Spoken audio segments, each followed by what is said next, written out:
Bermuda ম্যাপের এই ব্রিজটা যত শান্ত হোক না কেন, ভয়ানকের দিক দিয়ে তার থেকে ডাবল। এই ব্রিজের নিচে যদি আপনারা লক্ষ্য করেন তাহলে এরকম কিছু কালো ভয়ানক চিহ্ন দেখতে পাবেন। আসলে এই কালো ভয়ানক চিহ্নগুলো কেন দেওয়া হয়েছে এই ব্রিজের নিচ দিয়ে? ব্রিজটির ঠিক কিনারে কার্নিশের মধ্যে প্রপার ব্লাড স্যাম্পল দেখতে পাচ্ছি। এখনো মনে হচ্ছে রক্তগুলো একদম তাজা।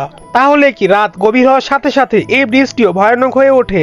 এই গাড়িটা কিন্তু অল্পের জন্য বেঁচে গিয়েছে। গভীর রাতে এই গাড়িটা এই ব্রিজের উপর দিয়ে যাচ্ছিল, ঠিক সেই সময় এই গাড়িটার উপরে একটা ভুতুরে অ্যাটাক হয়। তারপর থেকে আজ পর্যন্ত এই গাড়িটি কেউই নিতে পারে না। যেই গাড়িটি উদ্ধার করতে আসে সেই উধাও হয়ে যায়। এই গাড়িটির গ্লাসটির দিকে যদি লক্ষ্য করেন তাহলে দেখতে পাবেন গ্লাসটি কালো হয়ে আছে। মনে হচ্ছে যেন গ্লাসটির ওই পাশে কিছু একটা আছে। আমি বিশ্বাস করতে পারতেছি না গাড়িটির পিছন দিয়ে দরজার ওই পাশ থেকে রক্ত বেয়ে আসতেছে। তাহলে কি সত্যি এই গাড়ির মধ্যে এখনো অদ্ভুত কিছুর বসবাস রয়েছে? আদিম যুগে এই জায়গার মধ্যে গাড়ি, রিক্সা, সাইকেল কোনো কিছুই ছিল না। শুধু গুরুত্বপূর্ণ কিছু জায়গায় এরকম কিছু জিপ লাইন ছিল। তারা হয়তো এগুলোতে করে আসা যাওয়া করত।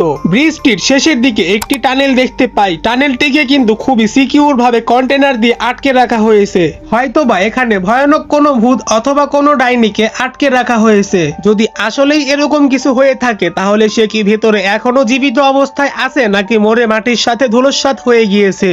টানেলটার ঠিক সামনে বড় একটা লাশবাহী ট্রাক দেখতে পাচ্ছি। তাহলে কি ভিতরে যেই ডাইনিটিকে রাখা হয়েছে তাকে কি নিয়মিত মৃত মানুষের দেহ খাওয়ানো হচ্ছে যাতে সে আরো বেশি ভয়ানক হয়ে উঠতে পারে? এই ব্রিজের মধ্যে এখানে কিছু দামি কন্টেইনার পড়ে রয়েছে। কেনই বা এই কন্টেইনার গুলো এই ব্রিজের মধ্যে এত ভয়ানক ভাবে পড়ে রয়েছে? ব্রিজটা প্রায় 300 ফিট লম্বা। তাছাড়া ব্রিজটার মধ্যে হাজারো রহস্য লুকিয়ে রয়েছে, যে রহস্যগুলো শুধুমাত্র গ্যারিনাই জেনে থাকবে।